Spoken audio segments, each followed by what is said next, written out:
সামনের কথাটা বলবে প্রত্যেকের ভিডিও যে কথা বলবে তারপরে ভিডিও করবে, ঠিক আছে?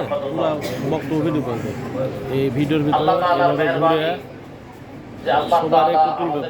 যাচাই বাছাই করে অসংখ্য অভিভাবক থেকে যাচাই বাছাই করে আমাদেরকে বলতে গিয়ে কামিল মাদ্রাসায় আসার এবং বসার দু একটি কথা শোনার তৌফিক দান করেছেন।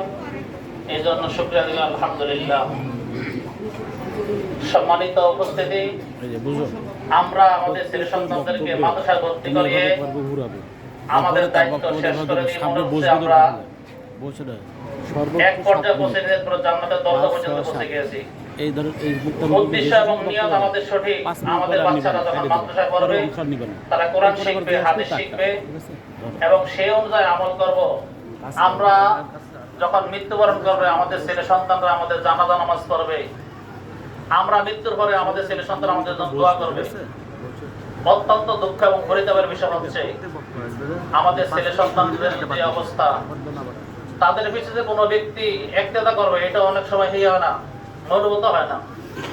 এগুলো একমাত্র আমাদের পিতামাতা বা যারা অভিভাবক আছেন তাদের সাথে, ওস্তাদের সাথে মত বিনিময়ের বেশির অভাব। আমার বাচ্চার এখন কি অবস্থা, হুজুর তার হাল হাকিকত কি, সে আলেম হচ্ছে কিনা, তার আমল আখলাক কেমন, এটা যদি হয়তো হুজুর তো কিছুক্ষণ আগে বললেন। এমন পরিস্থিতি আমরা দাঁড়াইছি এখন, মানে ধমকা দেওয়া যায় নাই।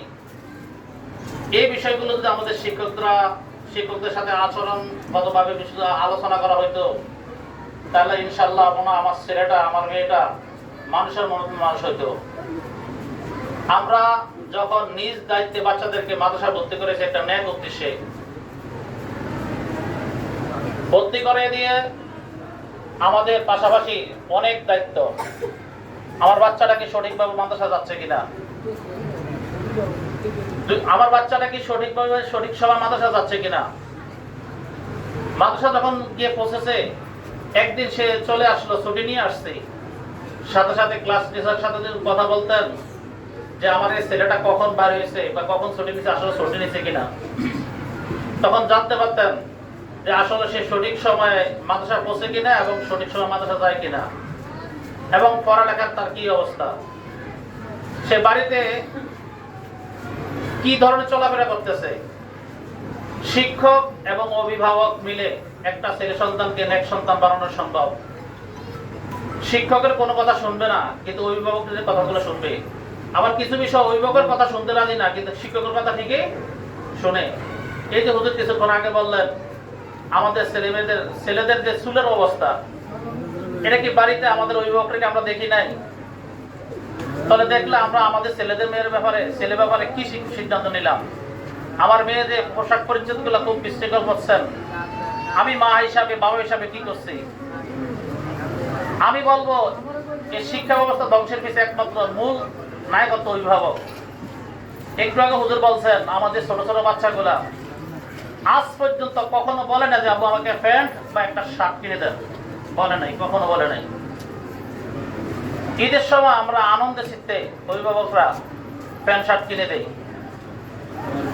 বাচ্চাদের আদব কায়দা কোথা থেকে শিখবে? আমাদের যে সামান্য সময় থাকে, পড়ালেখা ব্যস্ত, তার কথাবার্তা চলাফেরা অভিভাবকরা খেয়াল করা উচিত নয়?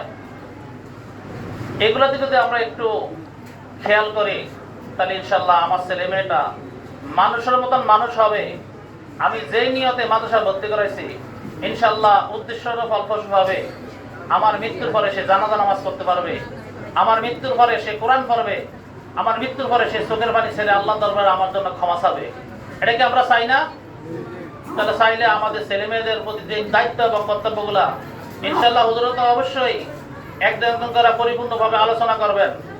আপনাদের কাছে উদাত্ত আহ্বান থাকবে, আমরা যেহেতু কষ্ট করে এখানে আসছি, দায়িত্ব এবং কর্তব্যগুলো আমাদের কি এবং ঘাটতিগুলো কি আমাদের, এগুলো আমরা সকলেই মনোযোগ দিয়ে শুনবো এবং পরিপূর্ণ আমল করার চেষ্টা করব। আল্লাহ তাআলা আমাদের তৌফিক দান করুন।